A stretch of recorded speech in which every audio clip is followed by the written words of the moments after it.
Estamos de volta com o programa Eclésia dessa noite, ao vivo. Estamos falando sobre as ordens menores, ou também conhecido como ministérios. Algumas ordens que não estão mais em uso no rito latino ordinário e outras que ainda se mantêm. Estamos entendendo quando foi essa mudança, por que isso aconteceu. Falando bastante de rito, daqui a pouco a gente ainda entra no assunto das igrejas orientais. Tem algumas perguntas aqui sobre isso, a gente vai explicar certinho. Vai ligando para a gente, manda e-mail ou mensagem via WhatsApp, no final do programa, sortear um livro contando um pouco sobre a devoção, sobre Santa Filomena e alguns milagres atribuídos a ela. Vale a pena, você vai receber na sua casa esse livro, tá bom? Só ligar para a gente, mandar mensagem via WhatsApp ou e-mail, no final a gente vai sortear um livro e você vai receber na sua casa, tá certo?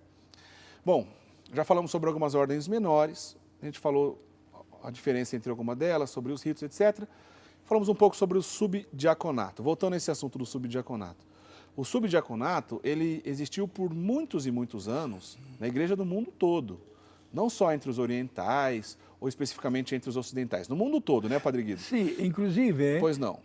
Inicialmente, temos alguns documentos que consideravam o subdiaconato como ordem maior. Já foi considerado a ordem maior? Sim, sim.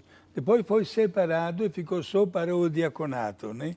Quer dizer, no rito antigo, onde tinha a função do subdiácono, e ainda tem até hoje, como a gente estava falando sobre algumas comunidades que mantêm esse costume até hoje, existiam algumas funções específicas do subdiácono, não é isso, Padre Guido? Então, tem a função do padre, a função do diácono na missa, mas também o subdiácono tinha algumas funções. Por exemplo, uma coisa simples, mandar o povo ficar de pé ou sentar? Era o subdiácono que fazia isso? Não somente, por exemplo, na entrada triunfal, solene, nas grandes pontificais, né? Era o subdiácono que ia na frente. Ia na frente. Para ver se estava tudo preparado, então se abria oficialmente a porta para o cortejo entrar até chegar. Acho que a gente tem até uma foto disso de um subdiácono na porta, se o Bruno preparar aí para a gente, porque quando um bispo ia... Tá aí, ó. Sim. Olha, ó, tá aí o subdiácono. O subdiácono está na porta da igreja. Nesse caso, se não me engano, Padre Guido, eu ia dizer o seguinte, quando o bispo vai abençoar uma igreja que ainda não está sendo usada, vai abençoar um templo. Sim. O subdiácono vai à frente, como o senhor disse, abre as portas e verifica se está tudo certinho. Exato, e depois entra o cortejo. Então é uma das funções do subdiácono. Uma das funções. Essa roupa vermelha que ele está usando, essa é a tunicela, Padre Guido? Esta aqui é a tunicela, é bem parecido com a dalmática, certo? Que são aqueles paramentos típicos do subdiácono e do diácono. Ed é um pormenor interessante que hoje não se costuma mais fazer. Nas missas solenes, os bispos costumavam colocar os 3 paramentos. A tunicela, a dalmática e a planeta. Para mostrar a plenitude do sacerdócio? A plenitude do sacerdócio, bonito. Sim. Quer dizer que ele colocava como se todas as etapas estivessem presentes nele, né? Exato. Bonito. Tem mais imagens de subdiácono aí, Bruno? Coloca pra gente outros subdiáconos. Todos esses são latinos, ó. Subdiácono latino, de uma comunidade que provavelmente usa o rito antigo até hoje. Está ali o padre, à esquerda. O padre que está usando aquela espécie de capa, que é o pluvial, ele é o padre, não tem jeito, né? E depois ao meio me parece que é um outro sacerdote que está de casula e um de cada lado um subdiácono de tunicela, não é isso? Pode notar também que no braço esquerdo tem um manípulo. O manípulo, que é esse tecido do lado esquerdo, como o senhor estava dizendo. Sim. Ali no braço esquerdo, né, Padre Guido? Olha aí, outros... Isso aí, se não me engano, é uma ordenação subdiaconal. Esse primeiro aqui, não me recordo o nome, mas esse primeiro aqui da foto é um subdiácono brasileiro. A gente deu exemplo agora há pouco da administração apostólica São João Maria Vianney, que aqui no Brasil mantém o costume do rito antigo, mas tem pelo mundo muitas outras, né, Padre Guido? Tem. A gente está vendo essas imagens dessas comunidades que são atuais, essas fotos, não são imagens antigas, não. O senhor me lembra de dar um exemplo de uma comunidade ainda que mantém o costume do rito antigo, Padre Guido? Sim, é a Fraternidade Sacerdotal São Pedro. Essa acho que foi Bento XVI que fundou, inclusive. Também. Sim, deu toda a aprovação. Esta que tem a sua sede na Alemanha. Certo. Inclusive o Papa, quando esteve na Alemanha, celebrou na capela, com a presença do povo, e eles também mantêm toda a sequência das ordens menores, conforme o rito latino antigo. Sim. Que como a gente disse aqui, né, nunca foi abolido da igreja o rito antigo. Né? Apenas estava com pouco uso, poucas comunidades usavam. Bento XVI, a partir de 2007, moto próprio é um documento de próprio punho, né, chamado próprio punho, que o Papa Bento XVI fez em 2007. autorizando que se retornasse a esse rito antigo de acordo com a necessidade, mas que poderia, essas comunidades que a gente está mostrando, todas elas celebram no rito antigo, por isso está presente todas as ordens menores, inclusive o subdiaconato. Como o padre Guido disse, em 1972 foi a mudança, parou de se ordenar subdiácono, manteve o leitorato, o acolitato. O padre Guido pegou o finalzinho da regra, chegou a ser ordenado subdiácono. Exato, né? Somente por um dia, repito, né? Depois eu fiz meu diaconato regularmente até o sacerdócio, né? Bom, gente, a igreja caminha, se adapta também aos novos tempos, o espírito da igreja permanece sempre o mesmo, aliás, cada vez mais profundo, e nós aceitamos também estas ordens menores ou ministérios, como hoje se chamam, né? Como característica da preparação imediata para o sacerdócio. Mais um pormenor. Alguém já me perguntou, padre, mas deve existir uma distância de tempo entre o leitorato e o acolitato? Ou pode ser assim como o senhor recebeu o subdiaconato e no dia seguinte o diaconato, né? Não, a igreja quer que haja pelo menos 6 meses de distância entre um ministério e o outro. No caso do senhor foi uma exceção, também porque já estava no final, provavelmente, pouco tempo depois já ia abolir o subdiaconato. Sim, exato.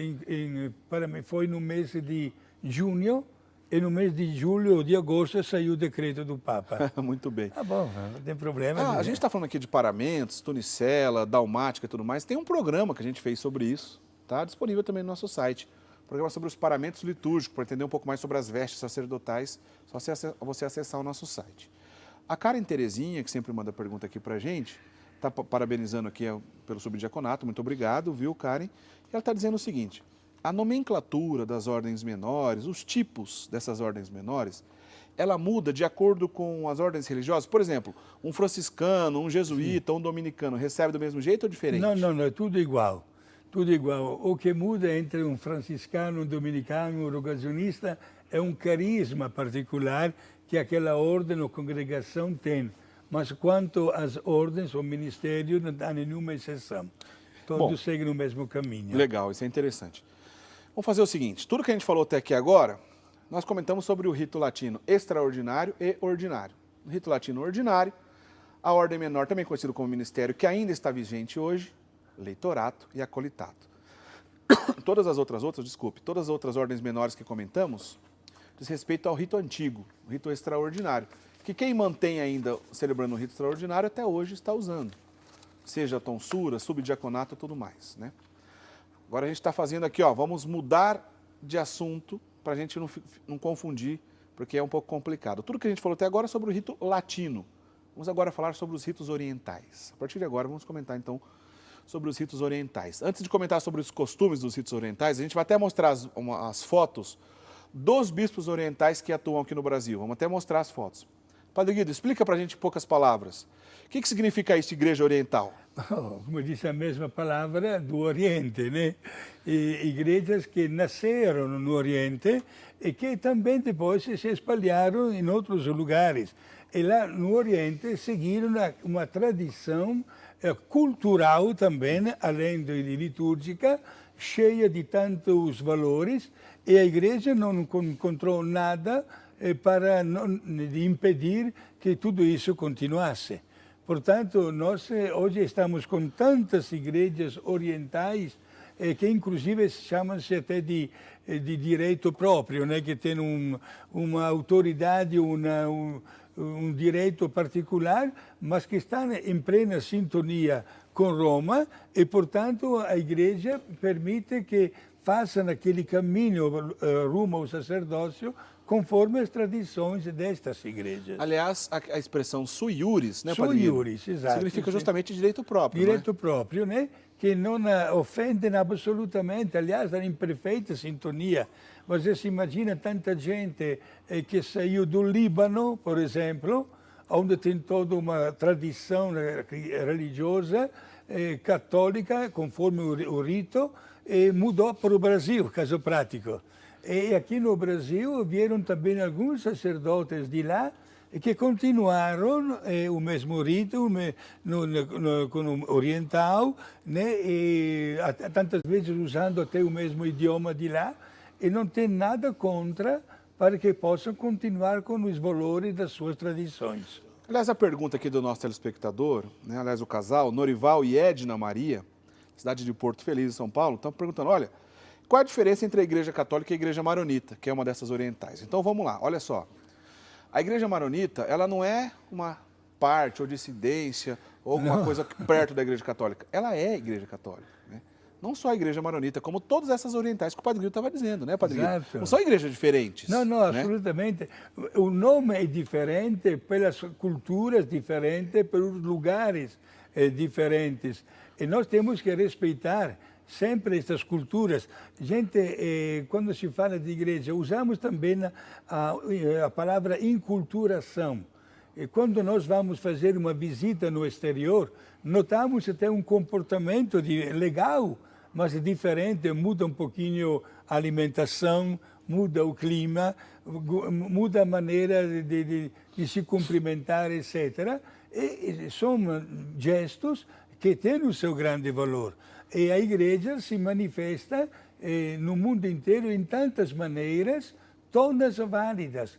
E nós estamos aqui exatamente para apreciar esta fartura, usamos a palavra clara. É uma riqueza para a igreja manter os vários ritos manifestados em formas diferentes, idiomas diferentes, paramentos às vezes também diferentes, mas substancialmente em perfeita sintonia com Roma. Quando isso acontece, Roma, isto é o Papa, nunca vai criar um obstáculo. Esta que foi a beleza do conteúdo do documento de Papa Bento XVI. É verdade, é verdade. Entendeu? E ele fez questão de dizer, ele sabia e sabe até hoje, né, Papa Emérito, que há muita gente que vive com a saudade daqueles tempos, né? Por exemplo, eu sou de Milão, da Itália. A missa, claro, é em língua italiana, mas aos domingos há uma missa cantada exclusivamente com canto gregoriano. Para manter o costume. O santuário lota a igreja.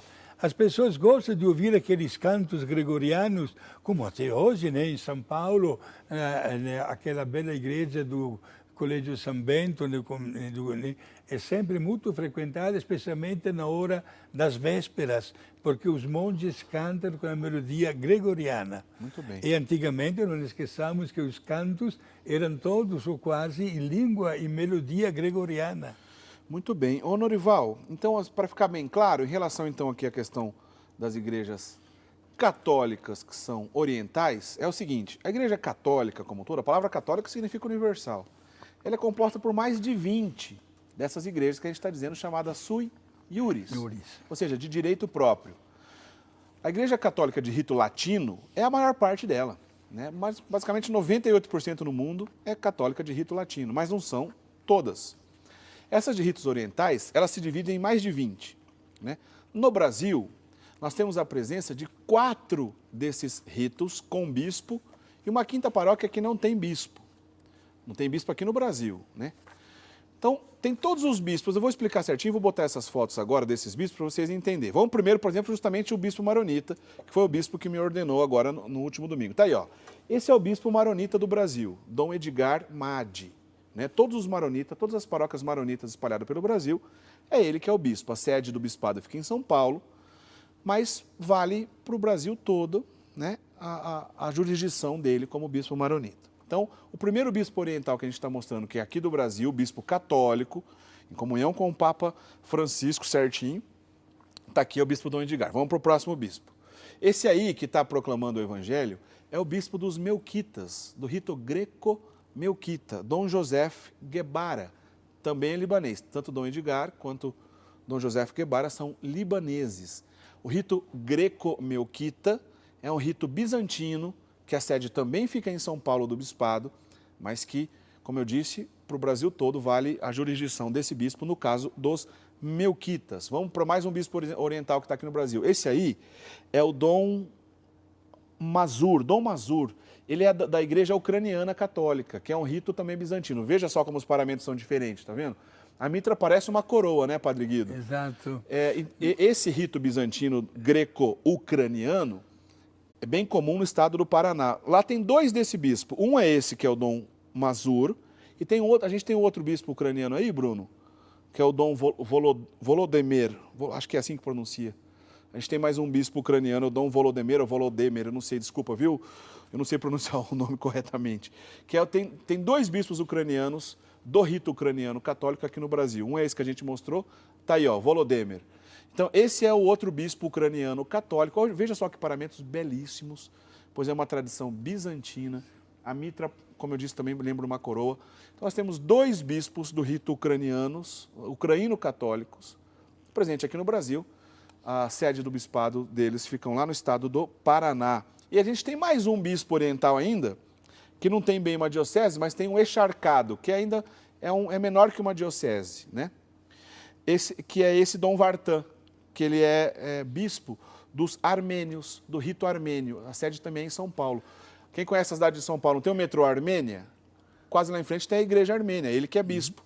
Dom Vartan Valdir, então uma tradição também antiquíssima armênia. Cada um desses bispos que eu falei, nós mostramos 5 bispos agora há pouco, né?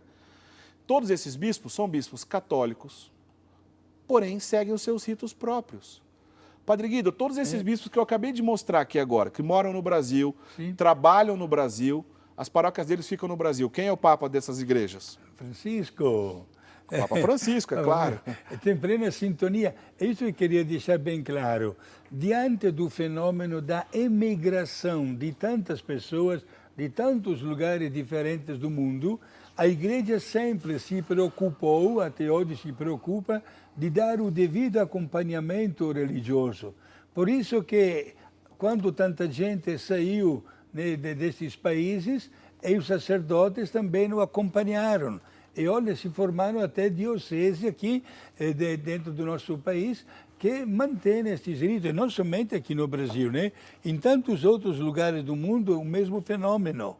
É muito interessante notar esta presença de bispos e de dioceses, digamos assim, não estrangeiras, porque fazem parte da nossa comunidade, mas que mantêm o seu culto, seus costumes, seus ritos e seu idioma também.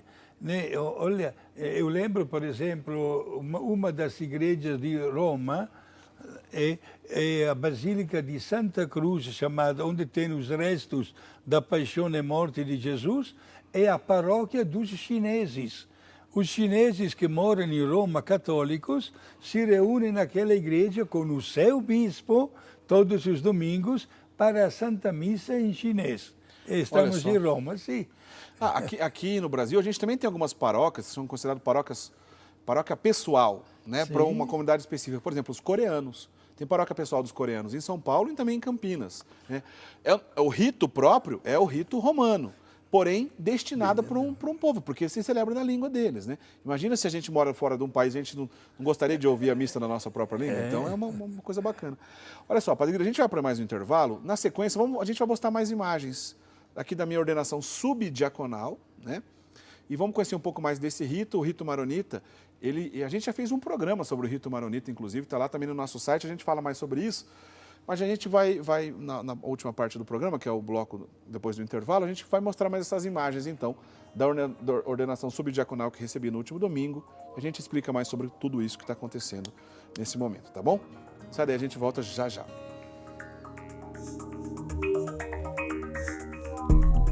Na verdade, falei errado, né?